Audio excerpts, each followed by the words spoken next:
저 어제 김포 쪽에 약국 자리들을 좀 보러 갔다가 깜짝 놀랐어요. 그쪽이 개설 문의도 되게 많고 그렇다고 하더라고요. 코로나로 인해서 경기가 어려운데도 불구하고 약국을 좀 개설하시려는 약사님들이 되게 많이 계신 것 같더라고요. 네, 맞아요. 이제 기존 약국에서 근무 약사를 뽑지 않거나 줄이는 추세가 많다 보니까 이제 약사분들이 개설 쪽으로 좀 눈을 돌리시는 것 같더라고요.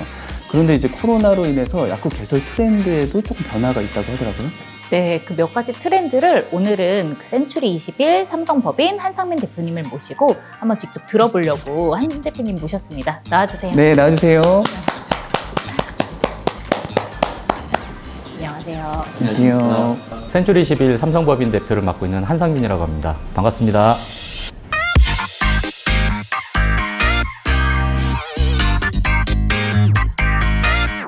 네, 대표님. 이 코로나로 작년과 올해 약국들이 경영난이 굉장히 심각했어요. 코로나 기점을 두고 이제 선호하는 처방과 같은 것들이 좀 변동이 있었을 것 같은데 좀 어떤 변화가 있었나요? 전통적으로 약국 입장에서 메이저과라고 할 수 있는 것들이 내과, 이비인후과, 소아과인데요. 물론 이 중에서도 우열은 있어요. 코로나 이후에 이비인후과, 소아과가 타격을 입은 건 사실인데 약국은 기본적으로 조제료를 기준으로 해서 권리금이 얼마인지 임대료가 얼마인지에 따라서 결정하기 때문에 특별히 소아과, 이비인후과라고 해서 배제하는 경향은 없습니다. 다만 조금 의미 있는 추세로 지켜본다면 예전에는 내과나 소아과나 이비인후과 하나 선택돼 있고 그 다음에 서브과가 들어있는 이런 약국들을 선호하셨는데 최근에는 똘똘한 서브과 2개가 들어가 있는 약국을 선호하는 추세가 조금 강해 보여요. 그 신규 개설도 굉장히 많이 늘어났다고 들었어요. 이거는 좀 어떻게 해석을 해야 될까요? 이유는 명확해요. 지금 수급 불균형이 오히려 더 심해졌기 때문이거든요.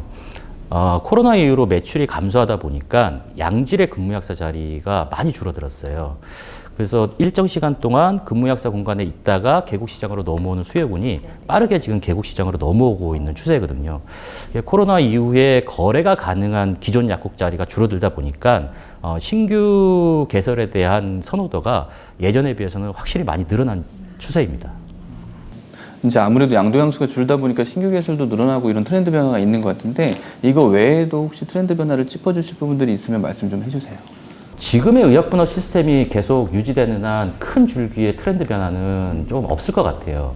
다만 의미 있는 추세의 변화를 한 2-3가지를 말씀드리자면 아까도 말씀드렸듯이 신규 개설에 대한 선호도가 증가한다는 점, 그다음에 조제와 일반 매출의 비율이 동등하거나 또는 일반 매출의 비율이 조금 더 높은 약국을 선호하신다는 점, 그다음에 임대료가 상당히 비싸다 보니까 동일 건물에는 병원이 없지만 주변에서 흘러들어오는 조제료를 흡수하시면서 일반 매출로서 수익을 창출하는 약국들도 예전에 비해서는 조금 선호도가 높아지는 추세인 것 같아요.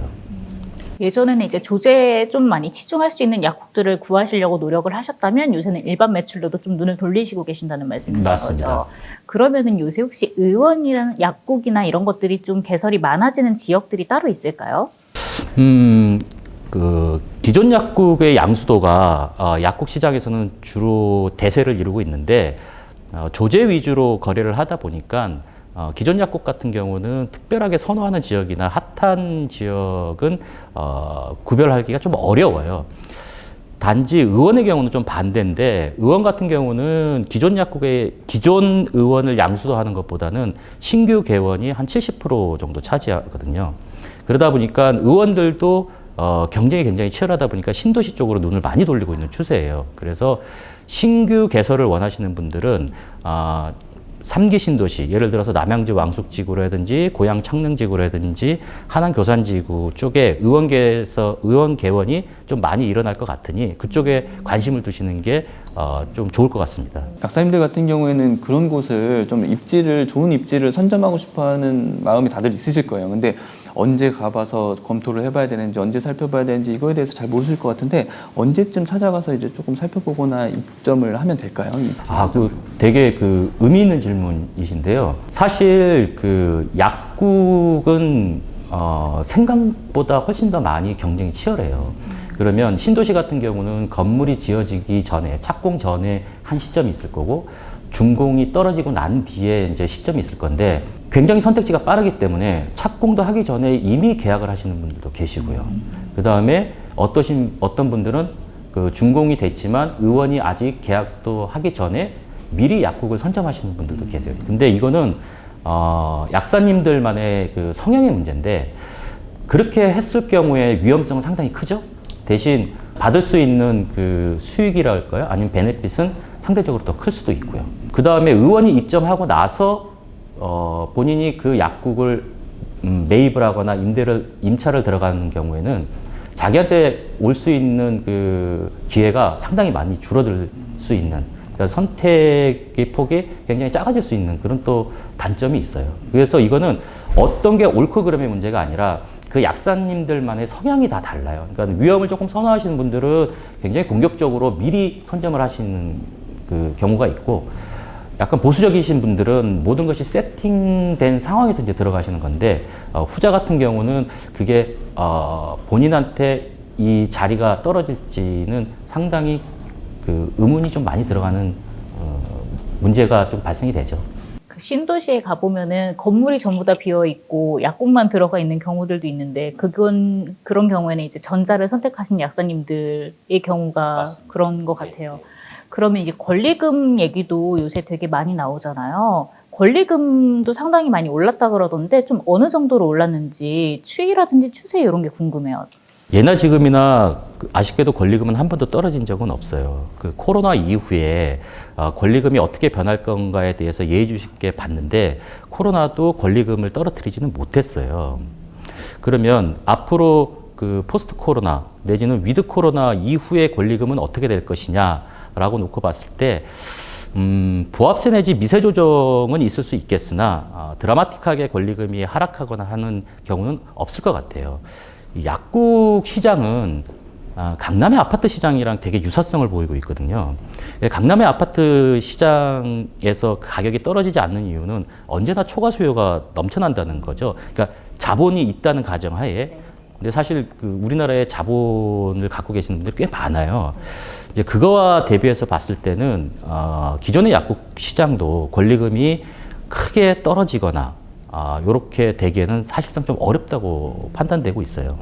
근데 아무래도 권리금에 대한 부담이 크다 보니까 권리금이 없는 상가에 이제 약국을 개설을 이제 도전하시는 그런 약사님들의 관심도 좀 있는 것 같은데 조금 어떤가요? 그런 젊은 약사님들이 특히 많으신 것 같던데. 예전에 비해서는 조금 더 늘어나는 추세이긴 합니다만 아까도 말씀드렸듯이 기본 베이스는 조제 위주의 약국을 선호하시는 건 맞는 것 같아요. 그러나 이제 그 비율 자체가 코로나 전에 비해서는 확연히 피부로 느낄 정도로 선호도가 조금 높아지는 건 맞는 것 같아요. 지금 자리가 없다 보니까 일단 자리에 대한 문의도 많을 것 같고, 권리금이 적정한지, 뭐이 정도면은 괜찮게 들어가도 괜찮을지 이런 거에 대한 문의들도 많으실 것 같은데 어떤 문의들이 또 더 추가적으로 있을까요? 기존 약국 같은 경우는 사실 그 권리금에 대한 문의랑 그 의원의 이전 여부와 관련된 문의가 그 가장 많죠. 근데 의원의 이전 폐업 가능성과 관련돼서 문의한다는 것 자체가 결국은 권리금이 걸려 있는 거기 때문이거든요. 그래서 지금 시장에서 놓고 봤을 때 물론 다 일률적이진 않겠지만 통계적으로 보면 양도와 양수 사이에 권리금의 갭은 조금 있어요. 뭐 그게 많게는 몇 천만 원, 작게는 뭐 몇백만 원까지 차이가 있는데 약국 시장은 기본적으로 그 매물이 귀한 시장이다 보니 이거는 이제 양수하시는 분들께서 그거를 용인하느냐 안 하느냐에 따라서 거래의 성사 여부가 결정되는 것 같아요. 이제 약사님들이 좋은 약국 입지를 찾는 것만큼이나 계약 과정에서도 주의사항들이 굉장히 많을 것 같아요. 대표님이 말씀해 주시는 몇 가지 주의사항 같은 것들이 있다면 말씀 좀 부탁드리겠습니다. 네, 이거는 기존 약국이랑 신규 개설을 좀 나눠서 봐야 되는데요. 기존 약국 같은 경우는 권리 계약을 하고 임대차 계약을 쓰고 그 다음에 행정 절차, 뭐 사업자 등록을 내든지 개설 등록을 하든지 이런 큰 순서로 나가는데 통상 시장에서 보면 임대차 계약에서 깨지는 경우가 한 10에서 15% 정도가 된다고 보시면 돼요. 근데 기존 약국 같은 경우는 임대차 계약이 성립되지 않는 거는 사실 계약이 이루어졌다고 볼 수가 없거든요. 근데 이제 간혹 가다가 약국을 처음 인수하시는 분들이나 젊으신 약사님들이 임대차 계약이 성립되기 전에 또는 권리 계약도 하기 전에 의원에 찾아가서 원장님께 이전 여부를 확인한다든지 이런 경우가 심심치 않게 발생되는데 이거는 이제 거래 가능상 조금 지양하셔야 될 부분인 거예요. 물론 매수하시는 분들 입장에서는 권리금이 한두 푼 들어가는 게 아니기 때문에 하나하나씩 짚고 가는 게 필요하시겠지만 사실 그게 이런 거랑 비슷하게 보면 어떨까 싶어요. 아파트를 거래를 하는데 지금 서울의 평균 아파트 가격이 10억이 넘어가는데 지금 가장 문제가 되는 것 중에 하나가 층간소음 문제이지 않겠습니까?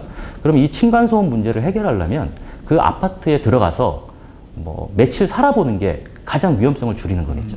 그런데 사실 그게 현실적으로 불가능한 얘기예요. 약국도 마찬가지거든요. 미리 그 전에 확인하는 게 좋겠지만 그게 현실적으로 불가능하다 보니 그거를 대안적으로 녹아낼 수 있는 게 계약서상 특약사항에 병원에 이전했을 경우 어떻게 하겠다라는 그 문구로 녹아내는 게 가장 현실적인 방법인 것 같아요. 신규 개설 같은 경우는 결국 그 허가가 나올 수 있느냐의 문제와 용도 변경이 가능하냐의 문제를 체크를 하셔야 되는 거거든요. 예, 개설 허가와 관련돼서는 이제 측약국 같은 경우 의원과 약국만 들어갈 수는 없으니 이 전용 복도에 다중 편의 시설이 있는지 없다면 설치가 가능한지 여부를 파악하셔야 되는 거고 그 다음에 용도 변경과 가능해서는 용도 변경이 가능한 건물인지 가능하다면 그 비용은 누가 부담할 것인지를 계약 전에 미리 체크를 하셔야 쓸데없는 비용이나 시간을 줄일 수가 있다고 볼 수 있습니다. 네, 대표님 오늘 그 약국 입지부터 뭐 트렌드 변화 그리고 계약 시 주의사항까지 그렇게 다양하게 말씀 주셔서 참 많이 도움이 됐습니다. 감사합니다. 감사합니다. 예, 오늘 스마트 파마시는 한상민 센츄리 21 삼성법인 대표님 모시고 약국 입지와 트렌드 변화에 대해서 얘기 나눠봤습니다. 다음 스마트 파마시는 새로운 내용으로 다시 찾아뵙도록 하겠습니다. 감사합니다.